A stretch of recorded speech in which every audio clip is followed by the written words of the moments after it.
Continue with chapter subsidiary books, cash books. In this video, we are going to discuss question number 21. And the question is, Kapil Sharma operates two bank accounts, prepared corner cash book with two bank columns. ये question थोड़ा सा अलग है जैसे हमने पहले double column cash book में discuss किया। सो इस क्वेश्चन में क्या है कि जो कपिल शर्मा है वो दो बैंक अकाउंट्स को रन कर रहा है। सो आपने कैश कॉलम और दो बैंक अकाउंट के साथ जो है डबल कॉलम कैश बुक बनानी है। सो इसका फॉर्मेट थोड़ा सा अलग होगा। डेट, पर्टिकुलर्स, कैश, दो बैंक्स है। क्वेश्चन में हमें गिवन है कि एक बैंक है एक्सिस बैंक, एक है Kotak. Then date, payment, ledger folio, cash, Axis bank, Kotak bank, मतलब बैंक के हमारे पास यहाँ दो कॉलम है। ये क्वेश्चन में जो रिक्वायरमेंट थी उसके अकॉर्डिंगली जो है हमने फॉर्मेट को चेंज कर लिया। So let us start. So 2018 is the year. 2018 ये थोड़े से ध्यान से क्वेश्चन समझना क्योंकि ये थोड़ा सा अलग है, टिपिकल भी है, समझेंगे तो बहुत इजी होगा। 1 April, opening balances cash, Axis bank, Kotak bank. अब अगर हम बैंक की तरफ ध्यान दें तो एक का क्रेडिट है, एक का डेबिट है। जैसे क्वेश्चन में लिखा गया है हमें वैसा ही करना पड़ेगा। जिसका क्रेडिट गिवन है उसका क्रेडिट साइड लिख देंगे, जिसका डेबिट है उसके डेबिट साइड लिख लेंगे। क्योंकि जो बैंक का बैलेंस होता है वो कई बार ओवरड्राफ्ट भी हो जाता है, नेगेटिव भी हो जाता है, इसलिए उसका क्रेडिट बैलेंस होता है। और अगर कुछ ना गिवन हो तो उसका डेबिट बैलेंस होता है। ठीक है, और कैश का तो होता ही हमेशा डेबिट है। सो इस क्वेश्चन में हमें एक्सिस का क्रेडिट बोला है तो एक्सिस का हम क्रेडिट साइड डालेंगे, बाकी दोनों का डेबिट साइड डाल देंगे। जैसा क्वेश्चन में लिखा है बस वैसा ही हमें करते जाना है। To balance brought down, cash का बैलेंस था 1,10,000, कोटक का डेबिट बैलेंस था 65,000, एक्सिस का क्रेडिट बैलेंस था, सो क्रेडिट साइड डाल दिया, by balance brought down that is ₹85,000। ठीक है, बैंक का कई बार ओवरड्राफ्ट बैलेंस हो जाता है, सो उसको क्रेडिट साइड डालते हैं। हाँ जी, 2 अप्रैल, received a check of Axis Bank from Lahore Alam for sale of goods and deposited into bank 16,000। हमें एक चेक मिला है एक्सिस बैंक का, क्योंकि हमने गुड्स बेची थी, उसके बदले में हमें जो है चेक मिला 16,000 का, और वो चेक है मैंने बैंक में जमा करवा दिया, और चेक था एक्सिस बैंक का। अब हमारे पास पैसे आ रहे हैं तो रिसिप्ट साइड डालेंगे। 2 अप्रैल, हमने गुड्स बेची और हमें चेक मिला। चेक कौन से बैंक का था? एक्सिस बैंक का था, तो एक्सिस बैंक के नीचे लिख लिया 16,000। ठीक, हाँ जी। Next April, cash withdrawn from Kotak bank 11,400। हमने कैश विड्रॉ किया है कोटक बैंक से, तो इसकी एंट्री बन जाएगी कैश आ गया, और who is the giver bank. अब कौन सा बैंक है? कोटक बैंक है। सो पढ़ा हुआ है हमने, जहां कैश और बैंक इकट्ठा आ जाता है वो कौन सी एंट्री बन जाती है? Contra entry. कैश डेबिट हो रहा है तो कैश के डेबिट में डाल देंगे बिकॉज हमारे पास पैसे आ गए। Who is a giver?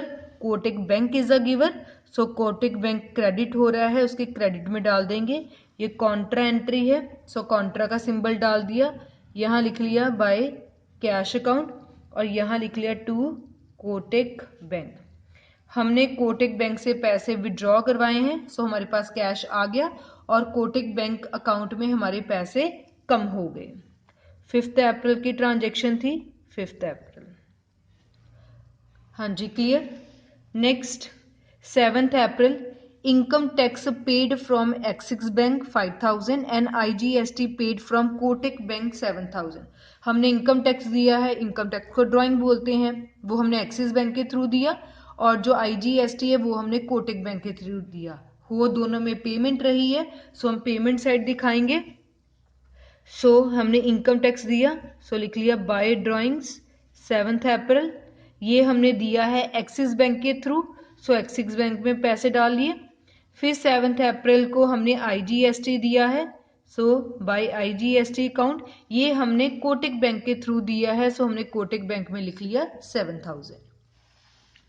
Next is purchase goods for cash 14,600 and on credit from Razia Sultana 40,000। उधार वाली एंट्री तो कैश बुक में आती ही नहीं, पहली बात। Purchase goods for cash 14,600, goods purchase की हैं कैश देकर, सो पेमेंट हो रही है। बाय वाली साइड लिख लेंगे, बाय परचेजेस 14,600, पैसे दे के पेमेंट हुई है, सो हमने कैश वाले कॉलम में लिख लिया।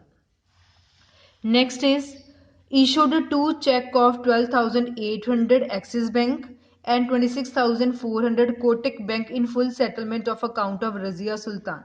सो रजिया सुल्तान का अकाउंट सेटल करने के लिए हमने उसको 2 चेक दिए हैं, एक एक्सिस बैंक का और एक कोटक बैंक का। पेमेंट हो रही है, सो पेमेंट साइड शो करेंगे। सो हमने चेक किसको दिया है, रजिया सुल्तान को। सो रजिया सुल्तान 14 अप्रैल। एक चेक दिया है हमने एक्सिस बैंक का 12,800 और एक हमने दिया है कोटक का 26,400, दोनों के रिस्पेक्टिव अकाउंट में लिख लिया।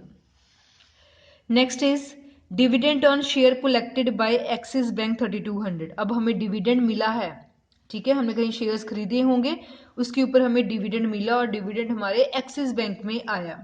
सो पैसे आ रहे हैं एक्सिस बैंक में, सो डिविडेंड मिला, डिविडेंड अकाउंट एक्सिस बैंक में आ रहे, सो एक्सिस बैंक में लिख लिया 3,200।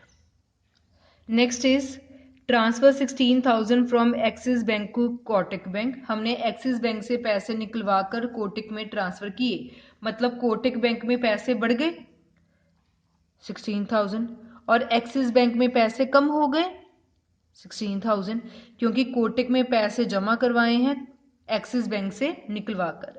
सो यहाँ लिख लिया बाय कोटक बैंक, क्योंकि एक्सिस बैंक से पैसे निकलवाए और कोटक बैंक में जमा करवा दिए। और यहाँ आएगा टू एक्सिस बैंक, कि एक्सिस बैंक से पैसे निकलवाए और कोटक में जमा करवा दिए। हाँ जी, क्लियर है। सो एक बैंक में पैसे बढ़ रहे हैं, कोटक में इंक्रीज किए, सो कोटक का डेबिट कर दिया। एक्सिस से विड्रॉ करवाए थे, सो एक्सिस में कम कर दिया।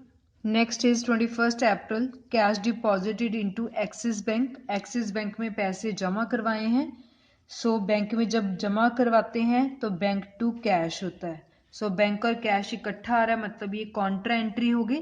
एक्सिस बैंक में पैसे जमा करवाए हैं तो एक्सिस बैंक में बैलेंस बढ़ जाएगा, कैश विड्रॉ करवा के, सो कैश कम हो जाएगा, ये कॉन्ट्रा एंट्री है। सो यहाँ लिख लिया by Axis bank contra entry और यहाँ लिख लिया टू कैश।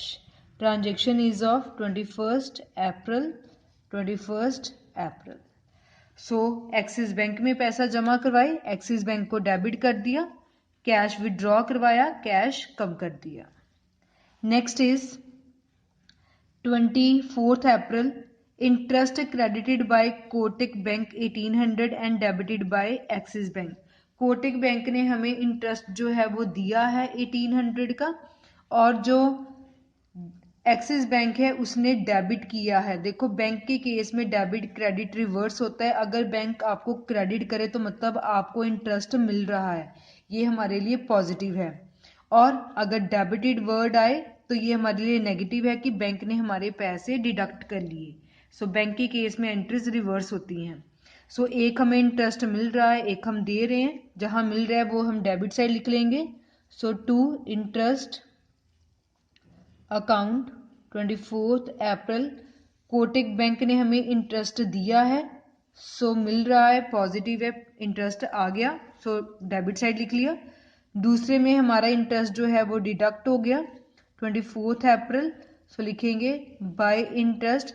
एक्सिस बैंक ने हमारा जो है इंटरेस्ट कट किया है, कम किया है, सो हमने क्रेडिट साइड लिख लिया। क्लियर।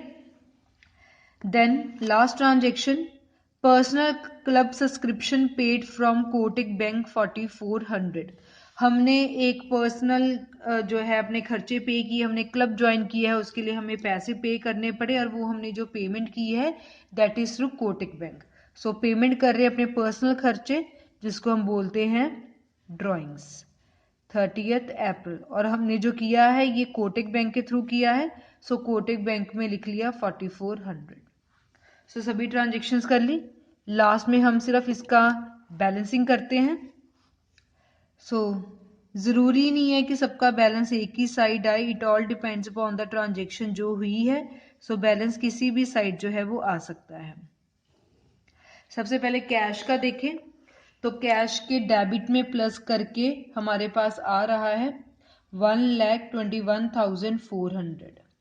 क्रेडिट साइड कम बन रहा है तो बैलेंस क्रेडिट साइड आ रहा है। सो लिख रहे यहाँ by balance carry down that is on 30th April, minus करके कैश का बैलेंस आ गया 1,002,000 और इससे हमारी डेबिट और क्रेडिट साइड इक्वल होगी।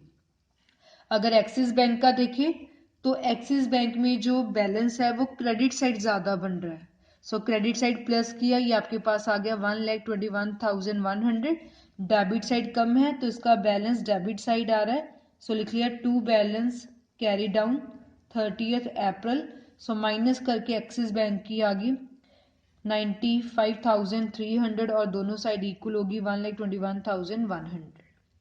देन कोटक बैंक का देखें तो कोटक का डेबिट का बैलेंस ज़्यादा है 82,800 और क्रेडिट का माइनस करके हमारे पास बैलेंसिंग फिगर आ गई 33,600 और दोनों साइड इक्वल होगी 82,800।